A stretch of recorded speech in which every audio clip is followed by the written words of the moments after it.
안녕하십니까. 석세스 취업 아카데미 원장입니다. 오늘은 자기소개서 작성 방법에 대해서 알아보겠습니다. 저를 간단히 소개해드리면 현재 석세스 취업 아카데미를 10년간 운영을 해오고 있고 이 10년 동안에 800여 명의 학생들을 합격으로 이끌었습니다. 이 800여 명 중에 800여 명이 나름대로 개인적으로 열심히 노력한 부분이 가장 중요한 포인트라고 할 수 있고, 그리고 저희 석세스에서 관심과 집중을 다해서 이끌었기 때문에 많은 합격생들이 공기업의 합격에 이를 수 있었습니다. 자, 합격에서 자기소개서 상당히 중요하죠. 저는 오늘 네 가지 부분을 가지고 이야기를 전개하려고 합니다. 첫 번째는 자기소개서의 목적, 그리고 기업별 질문사항, 다음으로 자소서 작성 전에 선행되어야 될 사항과 자소서 작성에 대해서 말씀드리겠습니다. 자소서의 목적을 어떤 목적을 갖고 있는지 나름대로 체크해 보겠습니다. 자소서의 가장 큰 목적은 자신이 그 기업에 적합한 인재인지를 나타내는 소개서입니다. 자, 여러분들은 어떻게 나타내실 겁니까? 무엇보다도 온 마음을 다해서 어떤 삶을 살았는지, 그리고 사실대로 아주 임팩트하게 전개를 해야 되겠죠. 더불어서 자신이 갖고 있는 역량이, 그 역량이 우리 기업에 입사되어 어떤 기여를 할 수 있는지 또한 아주 중요한 포인트입니다. 마지막으로 이렇게 자신만의 매력을 마음을 다해 표현하게 된다면 기업 면접관한테 좋은 이미지로 다가갈 것으로 예상됩니다. 자, 기업에서는 이 사람이 우리와 함께 같이 일할 수 있는 사람인지를 알아보기 위해서 자기소개서로 간접적으로 살펴보는 것입니다. 그런데 일부의 학생들은 자기소개서를 자기 중심적으로, 자기 이기주의적으로 쓰시는 분들이 상당히 많습니다. 그러한 분들을 위해서 저는 나름대로 10년의 노하우를 갖고 있는 부분을 바탕으로 이야기를 전개해 보겠습니다. 현재 기업별 질문사항들입니다. 2021년 4월 국민연금에서 공공기관의 직원으로서 가장 강조되어야 하는 직업윤리. 자, 여러분, 직업윤리를 어떻게 말씀드릴 겁니까? 쉽지 않죠? 직업윤리요. 그러면 직업윤리를 생각하기 전에 무엇이 먼저 선행되어야 되겠습니까? 윤리성에 대해서 알고 계셔야겠죠. 이 윤리성, 도덕성을 모르게 된다면, 도덕과 윤리를 모르게 된다면 이거는 직업윤리 찾기가 그렇게 녹록지 않을 것입니다. 자, 현실과 타협하거나 편협을 사용하지 않고 원칙대로 일을 처리해서 좋은 결과를 이끌었던 구체적인 사례를 본인의 신념과 가치관을 중심으로 기술하여 주십시오. 자, 신념과 가치관 두 가지를 물어봤습니다. 이것을 어떻게 전개하실 겁니까? 저는 이렇게 딱 잘라 말씀드리겠습니다. 신념을 쓰던 아니면 가치관을 쓰던, 나의 가치는 이러한 가치관을 갖고 있다. 그래서 이러한 직업윤리를 가질 것이다. 그래서 회사에 입사되어서는 이러한 사람이 되도록 노력할 것이다. 자, 이렇게 표현을 해주셔야 되는 것입니다. 자, 두 번째, 건강보험공단입니다. 소속된 조직의 목표 성취를 위해 헌신하거나 열정을 쏟았던 경험이 있다면, 사실 여러분들이 기업가 면접자가 아니라 기업의 면접관이라고 생각해 보십시오. 면접자가 열정이 없다면 여러분들 뽑으실 겁니까? 안 뽑을 것으로 봅니다. 따라서 내가 그동안 살아오면서 어떤 조직의 목표를 위해서 아주 열정적으로 임했는지, 그러한 소재를 찾으시면 되는 것입니다. 자, 세 번째는 한국철도공사입니다. 지원 분야의 직무를 수행하는 데 있어 지원자의 전문성. 무슨 얘기입니까? 자신은 어떤 장점을 갖고 있어? 어떤 덕목을 갖고 있어? 이렇게 질문하는 것입니다. 그래서 그동안 노력과 입사 후의 코레일의 기여 방안에 대해서 작성을 하는 것입니다. 저는 이러한 장점을 갖고 있습니다. 이러한 장점으로 인해서 대학 과정 중에 이러한 가치를 얻을 수 있었습니다.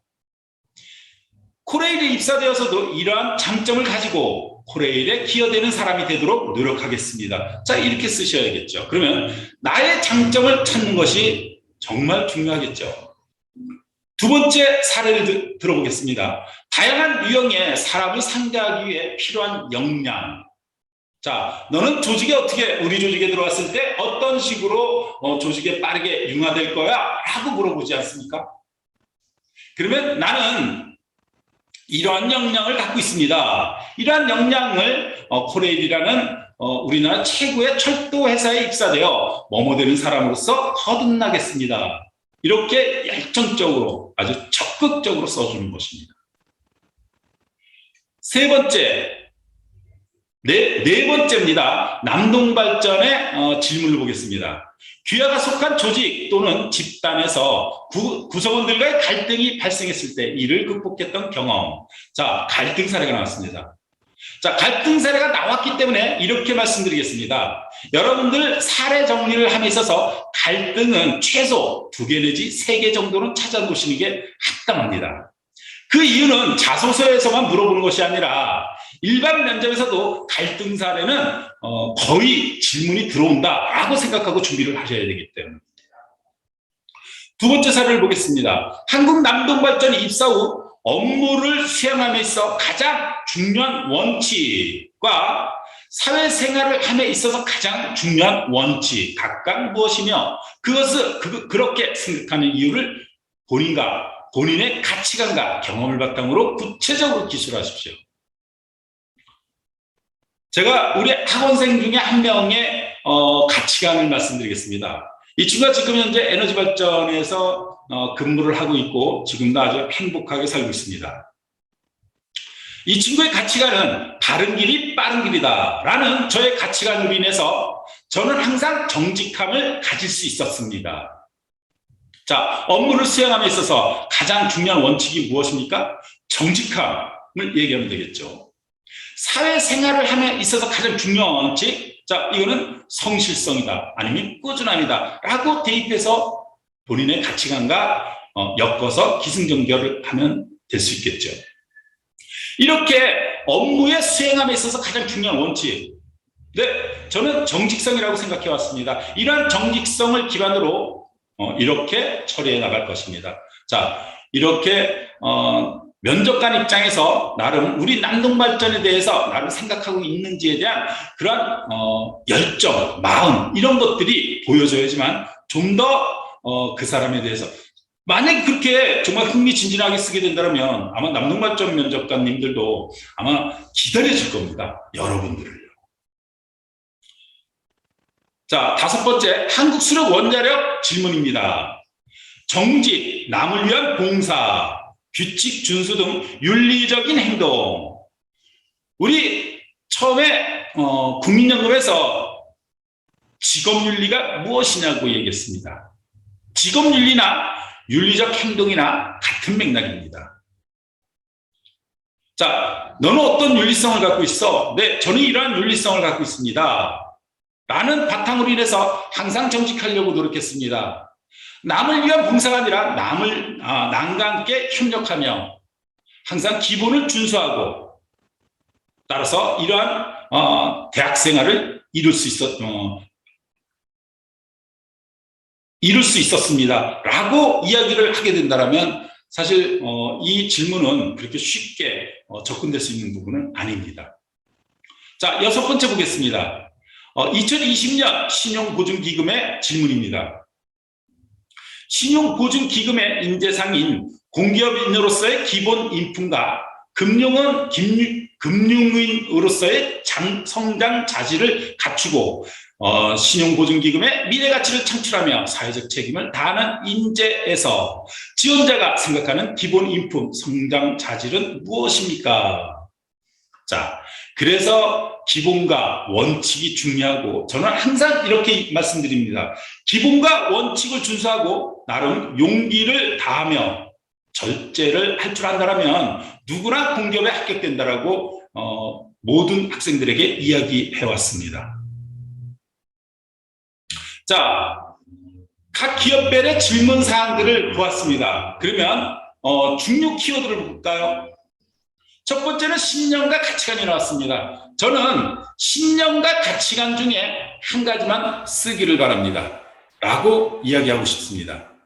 신념을 이야기하던 아니면 가치관을 얘기하던, 신념과 가치관을 얘기하더라도 더더욱 좋겠지만 그렇게 구체적으로 찾을 수 있는 분들이 많지 않기 때문입니다. 찾을 수 있는 분들은 신념 따로 가치관 따로 얘기한다면 이는 더더욱더 인정받을 수 있겠죠. 그렇지만 신념 아니면 가치관 하나만 기술해도 전혀 상관없습니다. 두 번째, 기본 인품이 나왔습니다. 세 번째는 직업윤리가 나왔고, 또한 윤리적 행동이 무엇이냐라고 물어봤습니다. 그리고 기본과 원칙, 정말 중요한 사항입니다. 자, 중요한 원칙이 무엇인지를 물어봤습니다. 그리고 자, 너는 어떤 덕목을 갖고 있어? 또한 어떤 장점을 갖고 있니? 라고 물어봤습니다. 너는 필요한 역량이 무엇이라고 봐? 또 물어봤습니다. 성장 자질을 얘기해봐. 또한 조직의 목표 성취, 구성원들과의 갈등 어떻게 해결해봤어? 이러한 부분들을 함에 있어서 여러분들 자소서 막 접근할 수 있겠습니까? 쉽지 않을 것으로 봅니다. 따라서 여러분들이 기본적으로 이렇게 준비를 하셔야 됩니다. 첫째는 자기 성찰입니다. 나의 부모는 누구고 또한 나의 형제는 누구고, 그래서 유년기, 초등, 중등, 고등 어떻게 자라왔는지 스토리텔링 한번 작업해 보십시오. 뭐 시작은 이렇게 갈 수 있겠죠. 저의 부모님 중에 저의 아버님은 정직하신 분입니다. 30년 동안의 직장생활 속에서도 뭐뭐 해왔기 때문입니다. 반면에 저의 어머님은 인자하신 분입니다. 그러한 인자함은 나에게도 영향을 미쳐서 저 또한 타인과 함께 하려고 하는 사람이 될 수 있었습니다. 이렇듯 남을 생각하는 이타성은 제가 대학생활에 있어서 봉사활동으로 이어질 수 있었고, 이런 식으로 스토리링을 작업하셔야 됩니다. 이거를 한 번, 두 번, 세 번 해서 쭉 10분, 15분, 20분을 얘기할 수 있다면 여러분들은 면접에서 전혀 두려움 없이 자기의 마음속에 있는 이야기를 다 할 수 있을 것입니다. 자, 두 번째는 이렇게 어렸을 때 스토리텔링이 이루어졌다면, 두 번째는 대학생활에 있어서도 스토리텔링을 해보는 것도 좋습니다. 이러한 스토리텔링을 하면서 소재 정리를 하셔야 됩니다. 1학년 1학기 때 나는 학업을 넘어서 봉사활동, 동아리 등 무엇을 했는지, 이렇게 소재를 아주 작은 소재까지 일일이 파악을 해 놓으셔야지만 여러분들이 어떤 자소서, 어떤 질문 속에서도 충분히 여러분들의 마음을 보여줄 수 있기 때문입니다.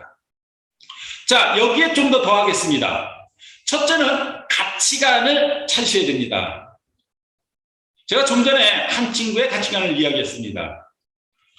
바른 길이 빠른 길이다 라는 가치관으로 인해서 저는 정직성을 갖출 수 있었습니다. 이러한 정직성은 내 안의 정직성과 내외의 정직성으로 이어졌습니다. 내 안의 정직성은 학생의 본분인 학업에 열중할 수 있었고, 내외의 정직성은 농구 동아리 3학년 때 농구 동아리 회장까지 역임하며 6사배 우승까지 이끌 수 있었습니다. 그 친구가 얘기했던 내용입니다. 아니면 이 가치관이라는 것은 어렸을 때부터 그냥 잠재의식 속에서 머무르다가 성인이 됐을 때 만들어진 것입니다. 인생관은 반면에 어렸을 때부터도 만들어졌을 것입니다. 뭐 인생관에 대표적으로 얘기할 수 있는 것은 할 수 있다, 나는 될 수 있다라는 그러한 인생관으로 인해서 항상 자신감이 충만할 수 있었습니다. 자, 이렇게도 얘기될 수 있어요. 따라서 이 가치관은 성인이 됐을 때 만들어지는데, 여러분들의 부모님 중에 아버지께서 항상 이야기하시던 것들, 어머님께서 항상 이야기하셨던 것들, 아니면 본인 집안에 가훈이 있다면 그러한 것들이 가치관이 될 가능성이 높습니다. 만약에 가치관을 문장으로서 구성할 수 없다면 사자성어로 찾는 것도 하나의 방법입니다.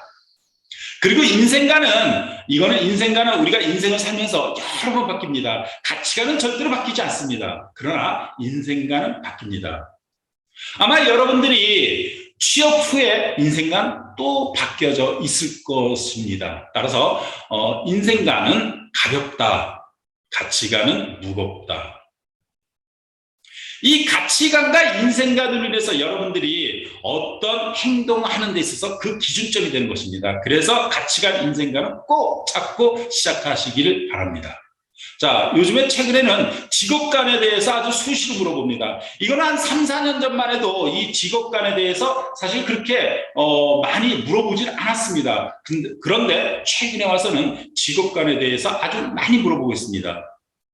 제가 직업관을 한 가지 말씀을 드려볼게요. 어느 책에서 읽은 내용입니다. 그리고 현재 지금 모 대학에서 경제학을 가르치시는 교수님이십니다. 200몇 번 만에 취업을 이루고 나니까 너무 기쁘더랍니다. 너무 기쁘다 못해 그 기업이 너무 사랑스럽더랍니다. 그래서 자기의 직업관은 닥치고 충성이 되었답니다. 정말 그 글을 읽으면서 감동이었습니다. 사실 저도 그분보다는 나이가 어리지만 정말 공감할 수 있는 이야기였기 때문입니다. 자, 여러분들도 직업관 지금 생각해 보십시오. 조만간에 사회인이 될 것입니다. 따라서 이 직업관은 한번 생각해서 구축을 해놓는 것이 좋지 않을까 생각됩니다. 자, 두 번째로 찾아야 될 것은 장점과 단점입니다. 그리고 강점을 찾으셔야 됩니다. 장점은 이 자기소개서를 쓰는 데 있어서 이 장점은 한 가지만 찾으시면 안 됩니다. 우리 인간이 갖고 있는 장점은 정말 수십 가지는 아니지만 5, 6, 7, 10, 11 이렇게 장점을 가지고 있습니다. 그래서 자기의 장점이 무엇인지를 한 3개 정도는 찾아 놓으시게 된다면 아주 질문에 대한 부분에 접목시키기가 아주 수월할 것입니다. 자, 반면에 여러분 단점 적나라하게 얘기하시겠습니까? 아니면 조금 감안해서 잘 얘기하시겠습니까? 그렇다고 이거 잘 생각하셔야 됩니다. 단점을 너무 적나라하게 얘기한다면 나의 단점이 노출이 돼서 면접관님께서 나를 좋게 볼까요? 너무 솔직해. 이 사람은 참 솔직해. 그래서 정말 뽑고 싶어. 단점을 들어보고요. 아니죠. 단점을 갖고 있다면 우리의 인간의 성격은요, 유년기 때 형성된답니다. 그러면 단점이 형성됐다면 그 단점을 상쇄시켰는지 이게 관건입니다. 만약에 상쇄됐다면 나는 단점을 어떻게 얘기해야 될지 조금은 생각해 보셔야 되겠죠. 강점은 장점 첫 번째 아니면 두 번째 게 강점이 될 가능성이 높습니다.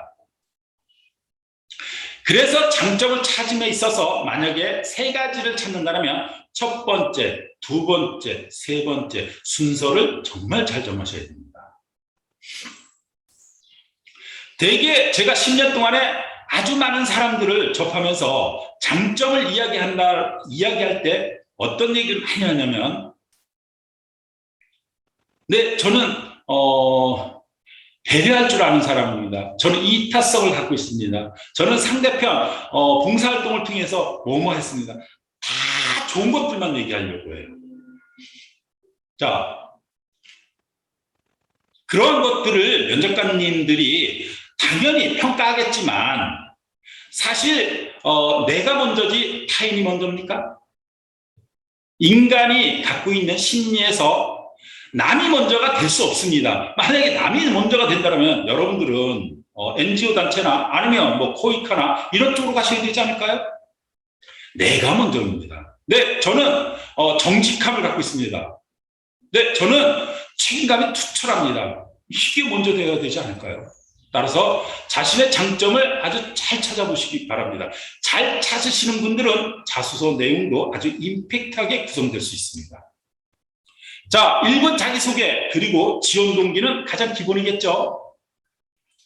지원 동기를 만듦에 있어서는 그 기업을 향한 열정이 보이셔야 됩니다. 그래야지만 기업 면접관도 여러분들을 다시 한번 바라보지 않겠습니까? 자, 제가 모든 학생들한테 이야기하는 부분입니다. 면접방에 들어오게 되면 삶의 목표, 그리고 두 번째, 입사 후의 목표가 무엇인지. 사실 무엇보다도 나는 어떤 삶을 살고자 하는지 이 부분을 정확하게 찾으셔야 된다고 봅니다. 그렇다면 자신의 가치가, 자신의 장점, 자기소개, 지원 동기 당연히 나올 수 있습니다. 그런데 가치관과 장점, 자기소개, 지원 동기를 찾아보지 않고 삶의 목표가 나왔다면 그 사람은 정말 대단하신 분들입니다.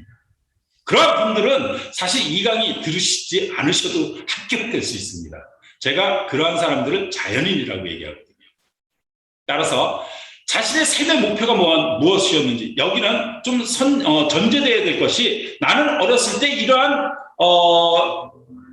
꿈을 갖고 있었어. 나는 대통령이 될 거야. 나는 과학자가 될 거야. 여러분 많이 해봤던 놀이들입니다. 자, 그럼 지금은 어떤 사람이 되고자 하는지 그게 삶의 목표입니다. 자, 삶의 목표를 제대로 찾게 된다면 입사 후의 목표 또한 제대로 구성될 수 있습니다. 이렇게 6가지는 아주 기본적으로 찾으시게 된다면 여러분들이 자기소개서를 작성하는데 조금은 월등히, 조금 아닙니다. 월등히 수월해질 것입니다. 자, 지금부터는 자소서 작성에 따른 우리 학원생들이 썼던 자소서 내용들입니다. 첫 번째는 2019년도 마사회를 지원해서 면접까지 가셨던 분입니다. 사무직렬이고 이렇게 썼습니다.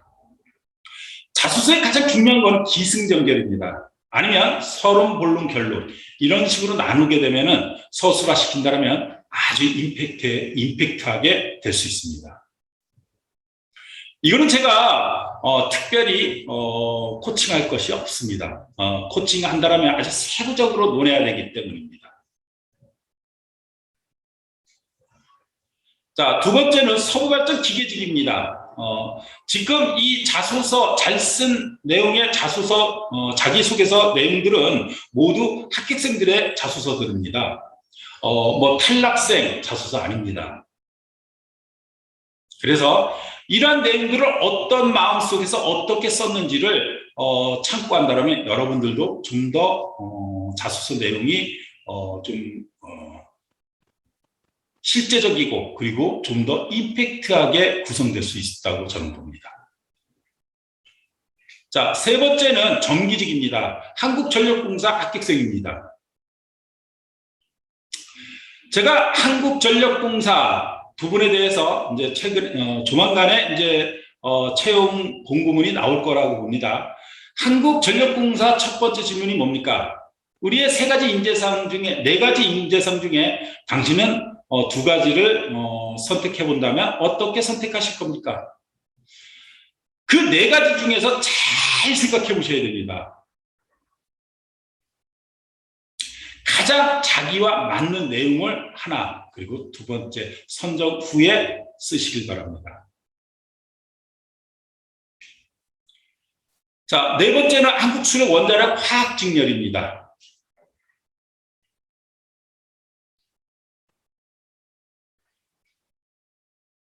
사실 한수원 자소서는 정말 쉽습니다.